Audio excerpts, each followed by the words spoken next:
Fala galera, tudo certinho com vocês? Gente, hoje nós vamos ter como base da nossa aula uma análise dos chamados atos institucionais. E Marquinho, o que são esses atos institucionais?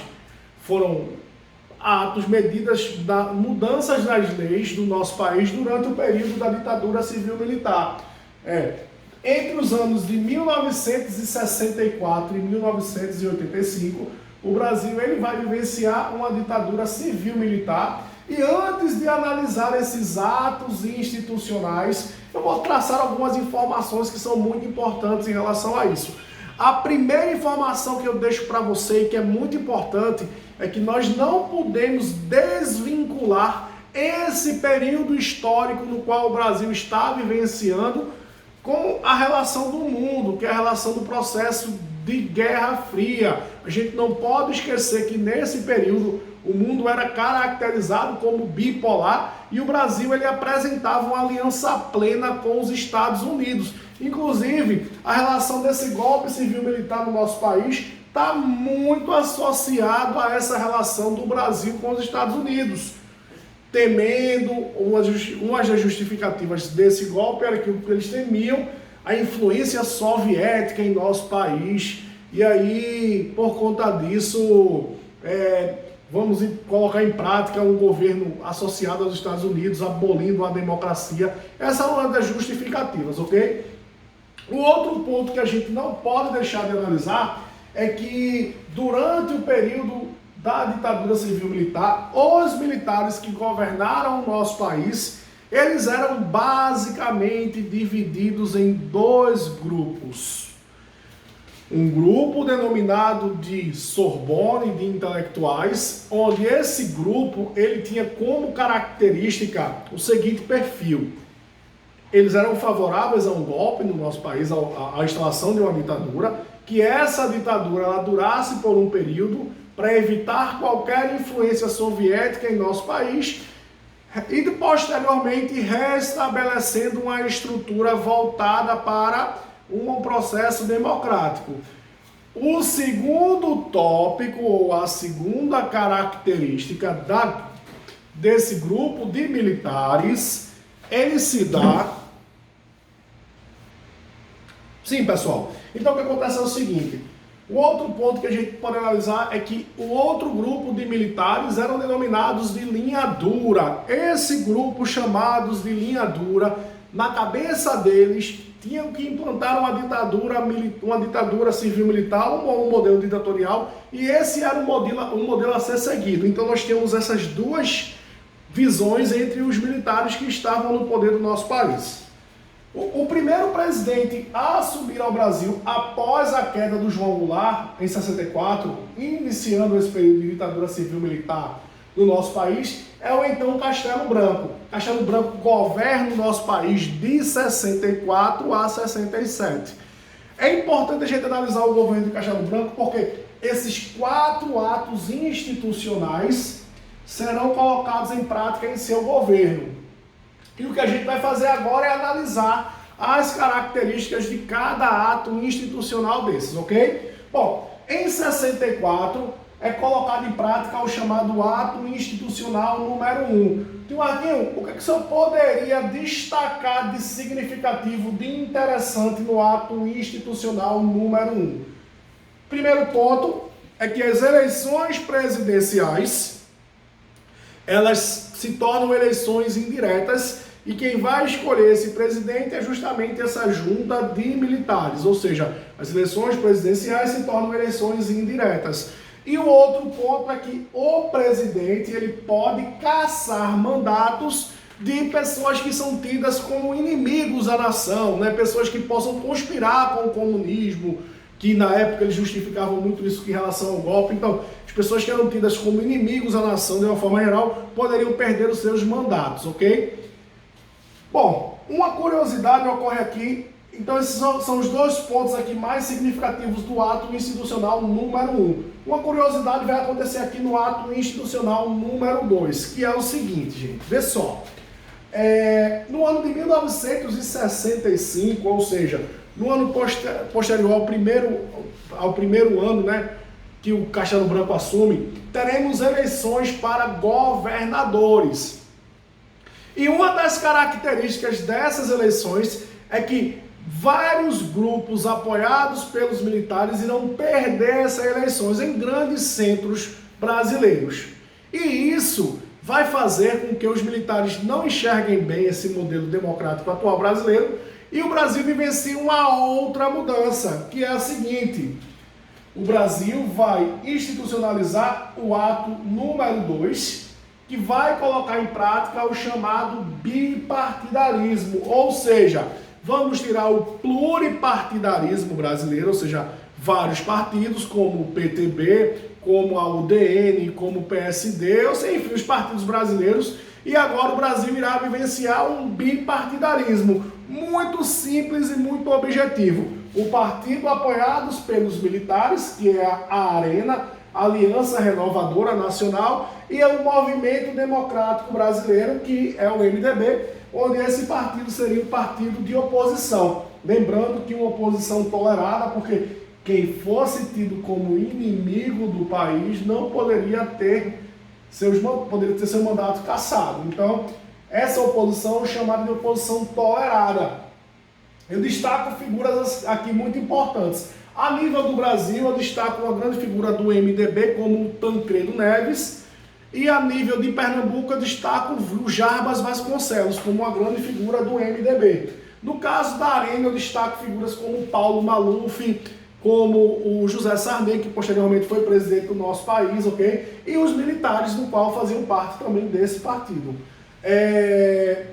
No caso dos presidentes, que eram escolhidos de forma indireta. Por que eu falei militares que estavam no poder? Porque os presidentes do nosso país eram presidentes militares. Então, eu destaco o bipartidarismo em relação ao AI-2. E o outro ponto é o seguinte: o presidente, junto com o Congresso, em caso de sentimento de alguma convulsão social ou de alguma problemática em nosso país, cabia ser escolhido a partir do AI-2 estado de sítio por 180 dias. E com o estado de sítio eu posso colocar toque de recolher, leis mais repressivas ou coisas do gênero, ok? Bom, no ano de 1960, analisa o seguinte, antes de eu falar de 66. É importante a gente analisar que esses fatos aqui, esses mandatos, essas leis, essas regras, elas vão sendo somadas, ou seja, eu vou criando essas regras, eu vou criando essas leis, e elas, quando vou criando outras leis, eu vou somando uma lei a outra, nós vamos somando essas leis. É importante que a gente visualize isso. E aí, no ano de 1966, teremos 2 atos institucionais, mas vamos analisar caso a caso. Uma coisa que incomodou muito os militares, o Castelo Branco, foram as eleições para governador, no qual a gente comentou anteriormente.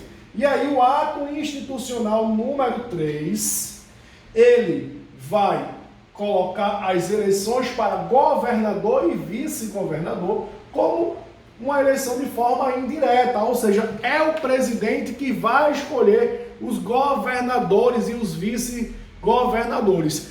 As eleições continuam diretas para o Senado brasileiro, tá? Mas as eleições para governador e as eleições para presidente vão ser todos por indicação do Congresso, dos militares, do presidente. É importante que a gente visualize isso. Pois bem, eu tenho atos institucionais. Nós, teoricamente, tínhamos a Constituição lá de 46, né? Que era a Constituição validada antes de 64. Então, raciocina comigo. Eu tinha a Constituição de 46, validada até 64. A partir do momento que o Castelo Branco assume a presidência do nosso país, ele vai mudando a estrutura das leis brasileiras por meio dos chamados atos institucionais. E aí eu destaco com o AI-1, eleições indiretas para presidente. Com o AI-2, a criação do bipartidarismo, onde o Brasil agora vai ter 2 partidos, que é a Arena e o MDB. E com o AI-3 eu tenho uma mudança na questão das eleições para governadores, que agora passam a ser eleições indiretas, no caso de governadores e de vice-governadores também. Bom, no final de 1966, de uma forma muito mais rápida, sem muito diálogo, sem uma esfera muito forte, vai ser promulgada uma nova Constituição para o Brasil. E a promulgação dessa nova Constituição é chamada de AI-4. Ou seja, a gente vai colocar uma nova Constituição e todas essas regras do qual eu acabei de descrever para vocês aqui nos atos institucionais 1, 2 e 3 vão estar condensados e vão servir de base para essa nova Constituição brasileira, ok? É muito importante que a gente se ligue nisso. Pois bem, o outro presidente que vai governar o nosso país de 67 a 69 é o nosso querido Costa e Silva. Costa e Silva era um típico linha dura, tá? O governo Costa e Silva será marcado pelo milagre econômico brasileiro, ou o início desse milagre econômico, onde o Brasil ele vai promover grandes empréstimos junto ao FMI e fazer obras gigantescas, chamadas de obras faraônicas. O exemplo dessas obras faraônicas é a Ponte Rio-Niterói. Além desse milagre econômico que nós iremos vivenciar no governo do Costa e Silva, o início pelo menos desse milagre econômico, o governo Costa e Silva será marcado pelo ato institucional número 5.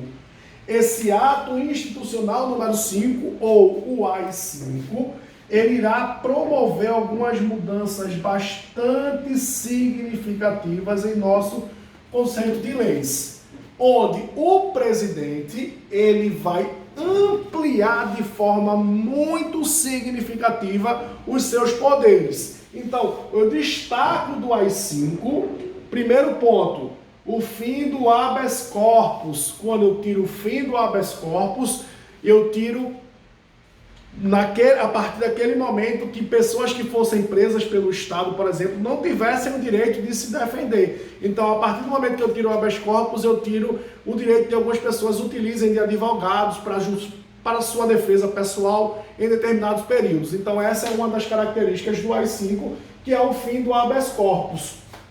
Outra característica é que o próprio presidente ele pode decretar de forma autônoma estado de sítio, fechar o Congresso sem consulta a alguém e tomar algumas medidas sem consultar os outros poderes. Ou seja, o presidente, a partir do AI-5, ele pode tomar algumas ações sem consultar o Congresso, sem consultar o Supremo, né? Isso é bem interessante. E também o presidente, de forma monocrática, ou seja, de forma direta, ele pode cassar mandatos de qualquer pessoa. Ou seja, uma das consequências do ato institucional número 5 é o aumento bastante significativo da repressão em nosso país, ok? Esses atos institucionais eles vão servir de base da estrutura das leis e das regras durante o período da ditadura civil-militar em nosso país, mas atualmente esses atos institucionais eles não servem como base. Por quê? Porque no ano de 1988 o Brasil promulgou uma nova Constituição, que inclusive ela serve de base para as nossas leis e regras atuais. E, curiosamente, essa Constituição de 88, ela é denominada de Constituição Cidadã. Ou seja, ao ser promulgada essa Constituição, ela teve como lema, como características, dos principais objetivos dela, de fato, era garantir direitos individuais e o conceito de cidadania muito mais ampliado. Ou seja, as pessoas que promulgaram essa Constituição aqui, onde eu destaco, por exemplo, o Ulisses Guimarães, eles tiveram uma preocupação de ampliar esses direitos cidadãos, direitos democráticos do nosso país. Ok? Tchau, tchau, galera! Valeu!